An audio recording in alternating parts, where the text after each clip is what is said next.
My kid, Ethan's school success honors event was planned for Thursday night at 6 p.m.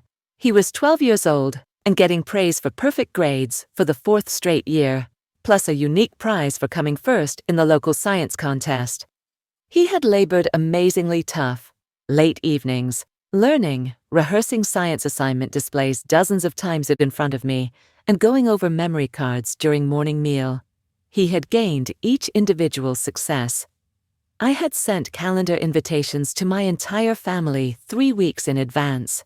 My parents, my sister Rebecca, my brother Kyle, and my Aunt Sharon. All of them confirmed they would be there. "Grandma's really coming?" Ethan asked the night before, his face lit up with excitement. "She promised. They all did. Everyone wants to see you get your awards." Even on Rebecca, she said my science project was boring. "That was just her being cranky. She'll be there. Everyone's so proud of you." "I hope Mr. Patterson calls my name really loud when I get the science award, so everyone can hear." My heart swelled. They'll all hear Buddy. I'll make sure I get videos. Thursday came. Ethan wore his best button-up shirt and the tie his grandfather had given him for his birthday. He had combed his hair 3 times and kept checking his reflection. We arrived at school at 5:45 p.m. The auditorium was filling up, families clustering in groups, taking photos, beaming with pride at their children. I saved 7 seats, 1 for me and 6 for my family. 6:00 p.m. The ceremony started. My family's seats remained empty. I checked my phone. No messages, no missed calls. 6:15 p.m. The first awards were being presented, still empty seats beside me. I texted my mother, "Where are you?" "The ceremony has started." No response. 6:30 p.m. Ethan kept glancing in our row, his smile dimming each time he saw the empty seats. Asir. At 6:47 p.m., they called Ethan's name for the Straight A Achievement Award. He walked onto the stage and received his certificate. The auditorium applauded. Other families cheered. Our section was silent, except for me. Ethan looked directly at the empty seats as he walked back to his spot. At 7:12 p.m., they announced the first place science award, Ethan Matthews, for his project on renewable energy conversion efficiency. Ethan walked onto the stage he dreamed about, the award he worked on for 6 months, and received his trophy. The applause was generous. A few parents even stood to clap for the science achievements. I stood alone in our section, filming on my phone, trying to look like a whole family instead of just one person. Ethan came back to sit with me. "They didn't come," he whispered. "I know, sweetie. I'm so sorry. You said they promised." "They did promise. I don't know what happened. Did I do something wrong?" "No, baby. You did everything right. You worked so hard and earned these awards. This is all on them, not you." After the ceremony, while other kids took photos with their extended families, Ethan and I stood alone. I took pictures of him with his certificate and trophy, trying to make it feel special, trying to pretend it wasn't breaking both our hearts. We went for ice cream afterward, his favorite place. He barely touched his sundae. "Why didn't they come, Mom?" "I don't know yet, but I'm going to find out." My phone buzzed. Finally, a text from my mother. But it wasn't an apology. "Mom, hi, sweetie. Quick question. Rebecca found the perfect used car, $6,000. Can you send your contribution by tomorrow? She really needs reliable transportation."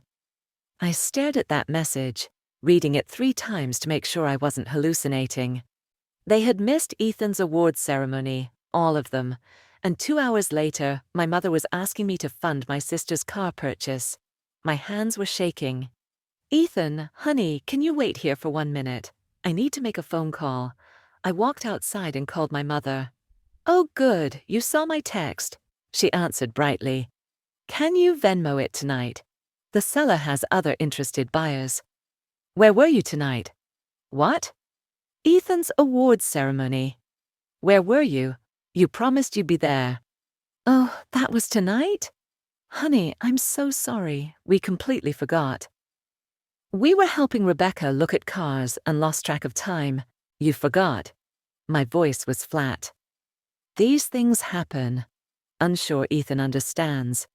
Tell him congrats on his awards. You overlooked your grandchild's school honors event because you were vehicle purchasing?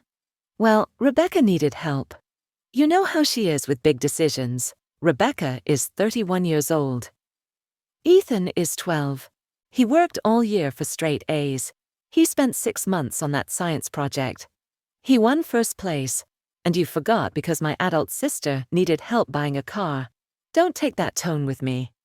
We said we were sorry. You said you forgot. That's not the same as sorry. And now you're asking me to give Rebecca $6,000 for a car that was more important than my son. It's not like that. What's it like then? Explain it to me, because from where I'm standing, my entire family chose my sister's car, shopping over my son's achievement recognition. And now you want me to pay for the car. You're being dramatic. It's just one event. It was important to Ethan. You all promised. He got dressed up. He was so excited for you all to see him. And you forgot because you were looking at used cars. We'll make it up to him. How? You can't redo tonight. You'll never get that moment back. And now you're asking for $6,000 like nothing happened. Family helps family, Jennifer. Then where was my family tonight? Where were you when Ethan needed you? He didn't need us. He was just getting some awards. I hung up. I walked back inside where Ethan was drawing patterns in his melted ice cream. What did Grandma say? She forgot. They were all helping Aunt Rebecca look at cars. His face crumpled. Cars are more important than me. No, baby. Nothing is more important than you. They made a terrible choice. Do they even care about my awards? I don't know, but I care. And you should be so proud of yourself. I pulled out my phone and opened my banking app. I transferred exactly 5 cents to my mother's account with the memo for gas money. Congrats on the car. Then I did something I've been thinking about for months. My parents had keys to my house. For emergencies, they'd said, when we'd moved in 3 years ago. They had used them exactly twice. Once to water plants when we were on vacation. Once to let in a repair person when I was at work. But mostly, those keys represented access, privilege. The assumption that they could come and go, that they were welcome, that they were trusted. I drove to their house. They were out, probably still car shopping with Rebecca. And I used my key to let myself in. I went to their kitchen drawer where they kept spare keys. Found mine. Took them. I left a note on their counter. Since you forgot my son tonight, I figure you might forget you're not welcome at my house anymore either. Keys returned. Don't come by. Then I left. Friday morning. I woke to 17 missed calls and 23 text messages. Mom, did you really only send 5 cents? This is cruel. Rebecca, what the hell is wrong with you? Mom said you're refusing to help me. Kyle, why are you being such a bitch about this? Mom, and you to you, okay? Our key lies. That's theft. Those are our emergency keys. Dad, this is completely unacceptable. Call your mother immediately. I deleted all of them without responding. Then I blocked their numbers. I made Ethan breakfast, his favorite pancakes, and we talked about his awards, his science project. How proud I was. We hung his certificate on the refrigerator and put his trophy on the mantel. It's okay that it's just us, right, Mom? It's more than okay. You and me were enough. Thursday afternoon, exactly 1 week after Ethan's ceremony, there was a knock on my door. 2 police officers stood on my porch. Ma'am, are you Jennifer Matthews? Yes, we received a report that you're withholding property belonging to Robert and Patricia Henderson. They're claiming you took house keys that belonged to them. I blinked. I took my own house keys back. They had copies that I gave them for emergencies. I took them back. They're my keys to my house. They're saying the keys were their property, And you entered their home without permission to take them. I had a key to their house. I used it to retrieve my own property, keys to my house that I'd given them previously. Nothing I took belongs to them. The officers exchanged glances. Ma'am, do you have documentation proving this is your residence? Of course. This is my house. I own it. I showed them my driver's license with my address, my mortgage statement, my deed. And these keys, they're to this property? Yes, keys to my house that my parents had copies of. I took them back because I no longer want them to have access. The older officer sighed. Ma'am, your parents are also claiming you owe them $6,000 and you're refusing to pay. I don't owe them anything. My mother asked me to contribute to my sister's car purchase. I declined. There's no legal debt. They seem to think there's a family obligation. Officers, I'm sorry they wasted your time, but there's no crime here. I retrieved my own property from people who I'd lent it to.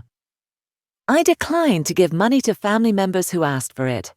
Neither of those things is illegal. The younger officer looked increasingly uncomfortable. Ma'am, is there some kind of family dispute happening here? Yes, my entire family skipped my 12-year-old son's academic awards ceremony last Thursday to go car shopping with my sister. 2 hours later, my mother asked me to contribute $6,000 to the car they'd bought instead of attending my son's event. I declined and took back the keys to my house. The older officer's expression changed. Your son's award ceremony? Academic Excellence Awards. Straight A's for 4 years running. First place in the regional science competition. They all promised they'd be there. They all forgot because they were looking at used cars. How old is your son? 12. Both officers looked uncomfortable. The older one cleared his throat. Ma'am, I'm sorry for the intrusion. You haven't committed any crime. The keys to your house are your property, regardless of who had copies. And you're under no legal obligation to give anyone money, family or not. That's what I thought. We'll make a note in the report that this is a civil family matter and no crime was committed. He paused. For what it's worth, I'm sorry your family didn't show up for your son. That's rough. Thank you. They left. I closed the door and found Ethan standing in the hallway, having heard everything. They called the police on you? They did. Because you wouldn't buy Aunt Rebecca the car. And because I took my house keys back, they thought they could scare me into changing my mind. That's mean. Yes, it is. Are you in trouble? No, baby. The police confirmed I didn't do anything wrong. He hugged me. Good. I don't want you to be in trouble. You're the only one who came to my ceremony. That night, my best friend Sarah called. I heard your parents called the cops on you. How did you hear that? Small town. My neighbor's sister's husband is a police officer. Word travels. She paused. Want to tell me what's really going on? I explained everything. The missed ceremony, the car request, the 5 cents, the keys, the police. Jesus, Jen. Your family is something else. That's one way to put it. How's Ethan handling it? He's hurt, confused. He keeps asking why cars are more important than him. What are you telling him? The truth. That sometimes people make bad choices, that their choices say nothing about his worth. Are you going to talk to your parents? About what?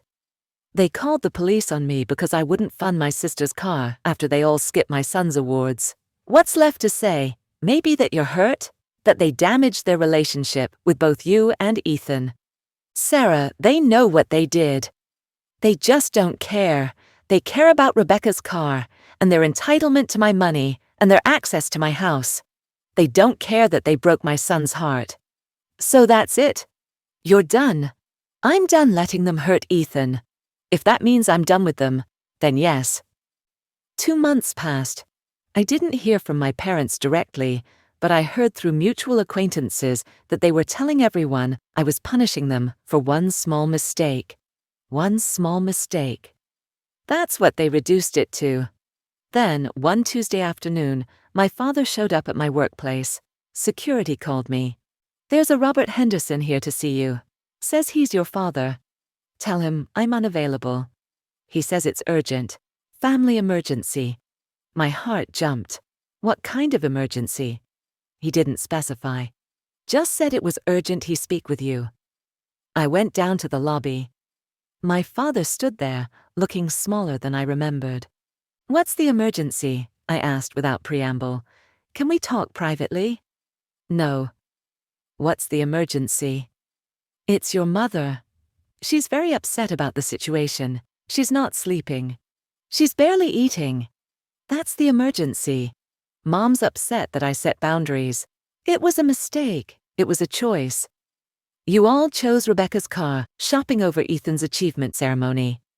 Then you asked me for $6,000. Then you called the police on me when I said no. Those were all choices. We didn't realize how much it would hurt him, because you didn't think about him at all. You thought about Rebecca in cars and money. You didn't think about a 12-year-old boy who worked all year for those awards and was so excited for his family to see him. We're sorry. Are you? Are you sorry you hurt him? Or are you sorry I set boundaries and you can't manipulate me anymore? That's not fair. Dad, you called the police because I wouldn't buy Rebecca a car. You tried to have me arrested for taking back my own house keys. Don't talk to me about fair. What do we have to do to fix this? I don't know if you can fix it. Ethan doesn't ask about you anymore. He stopped wondering why you didn't come. He just accepted that you didn't care enough to show up. That's not true. Then where were you? Give me one good reason why Rebecca's used car shopping was more important than Ethan's awards ceremony. He couldn't answer. That's what I thought. I turned to leave. Jennifer, please. He's our grandson. Then act like it. Show up for him. Care about his achievements. Put him first for once instead of whatever Rebecca wants or whatever's convenient for you. I paused. Until you can do that, stay away. I won't let you keep disappointing him. I walked away and didn't look back. 6 months after the awards ceremony, Ethan got his report card. Straight A's again. 5th consecutive year. Are we going to tell Grandma? He asked, looking at his grades. Do you want to? He thought about it. No, she'll just forget again. Maybe. Maybe not. I don't want to find out. He hung his report card on the refrigerator next to the certificate from the ceremony. This is good enough. You and me. You and me, I agreed. And it was good enough. Better than good. Because Ethan learned something important that night. His family didn't show up. So, that his value wasn't decided by who appeared to honor him. That his successes counted, no matter who saw them. And that he had one individual who would forever, forever pick him. And at times, one individual who really appears is valued more than 12, who only appear when it's easy. My relatives picked a vehicle over my kid. I picked my kid over my relatives. And I do that selection each individual time.